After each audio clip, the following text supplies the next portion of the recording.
Hi friends, welcome back to filmy Mahesh channel. మనలో చాలా మందికి చిన్నప్పుడు టీవీలో వచ్చిన హీమన్ కార్టూన్ ఒక మధురమైన జ్ఞాపకం. దాదాపుగా 20 ఏళ్ల తర్వాత అదే నాస్టాల్జియాని తిరిగి తీసుకొస్తూ అమెజాన్ MGM వాళ్ళు ఏకంగా భారీ లైవ్ యాక్షన్ సినిమాని దించేశారు. అదే మాస్టర్స్ ఆఫ్ ద యూనివర్స్. మరి ఈ విజువల్ వండర్ థియేటర్ లో ఎలా అనిపించింది, ఫ్యామిలీతో కలిసి చూడొచ్చా లేదా, బోర్ కొట్టించేశారా? ఫుల్ డీటెయిల్స్ అయితే ఈ రోజు రివ్యూలో చూసేద్దాం. చలో.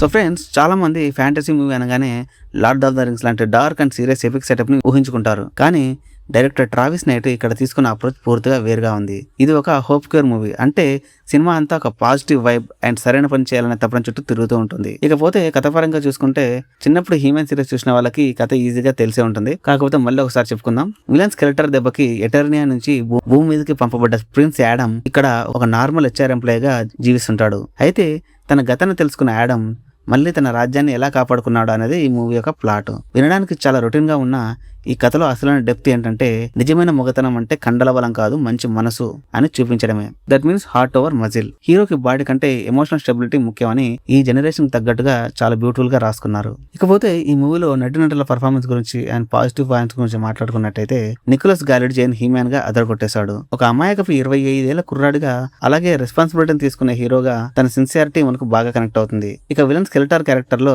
జారెట్ లెటో కంప్లీట్ మేక్ ఓవర్ తో సర్ప్రైజ్ ఇచ్చాడు. పాత కార్టూన్స్ విలన్స్ ఓవర్ గా అరుస్తూ ఎలా క్యాంపీగా ఉంటారో అదే బాడీ లాంగ్వేజ్ ని మెయింటైన్ చేశాడు. ఈ మూవీలో కలర్ టోన్స్ చూస్తుంటే మనకి gardens of the Galaxy vibes అయితే వస్తాయి. ఫన్, ఎమోషన్, యాక్షన్ అన్ని పర్ఫెక్ట్ గా బ్లెండ్ చేసి అయితే ఈ సినిమాని తీశారు డైరెక్టర్. ఇంకా టెక్నికల్ గా చూస్తే కూడా డైరెక్టర్ కేవలం గ్రీన్ స్క్రీన్ CGI మీద ఆధారపడకుండా రియల్ సెట్స్ ని, ప్రాక్టికల్ ఎఫెక్ట్ ని, CGI ని మూడింటిని మిక్స్ చేసి సినిమాకు ఒక అథెంటిక్ ఫీల్ అయితే తీసుకొచ్చాడు. Cinematic lighting and soft glow తో వచ్చిన ఎటర్నియా వరల్డ్ క్రియేషన్ అయితే ఒక విజువల్ ఫీస్ట్ అని చెప్పుకోవచ్చు. ఇవి వచ్చేసి ఈ మూవీలో పాజిటివ్ పాయింట్స్. అండ్ ఈ మూవీ నుంచి నేను గమనించిన నెగిటివ్ పాయింట్స్ వచ్చేసి, సినిమా అంతా ఒక హోప్ఫుల్ ఎమోషన్ తో వెళ్తుంటే మధ్యలో వచ్చే కొన్ని R-rated అడల్ట్ జోక్స్ ఆ ఎమోషనల్ ఫ్లో ని దెబ్బతీస్తాయి. అలాగే యాక్షన్ కొరియోగ్రఫీలో కొత్తదనం అంటే ఏది లేదు. హాలీవుడ్ లో మనం ఇదివరకు చూసిన రొటీన్ ఫైట్స్ లాగానే అనిపిస్తాయి. ఇక మెయిన్ లీడ్స్ మీద పెట్టిన కాన్సన్ట్రేషన్ మిగతా సైడ్ క్యారెక్టర్స్ అయినా రామ్ మ్యాన్, ఫిస్టో లాంటి వాళ్ళ మీద అయితే పెట్టలేదు. ఇవి వచ్చేసి ఈ మూవీలో నెగిటివ్ పాయింట్స్. ఫైనల్ గా ఈ మూవీకి నా వర్డిక్ట్ ఏంటంటే, లాజిక్ సీనియర్ ఎపిక్ ఫీల్ ఆశించకుండా ఒక fun time pass popcorn adventure చూడాలనుకుంటే ఖచ్చితంగా ఈ మూవీని ట్రై చేయండి. ఈ మూవీకి మన రేటింగ్ వచ్చేసి 3/5. వీడియో నచ్చితే గట్టిగా ఒక లైక్ కొట్టి మీ ఫ్రెండ్స్కి ఈ వీడియోని షేర్ చేయండి. అండ్ ఇలాంటి మరిన్ని వీడియోల కోసం మన ఫిల్మీ మహేష్ ఛానల్ని సబ్స్క్రైబ్ చేసుకోండి. జై హింద్.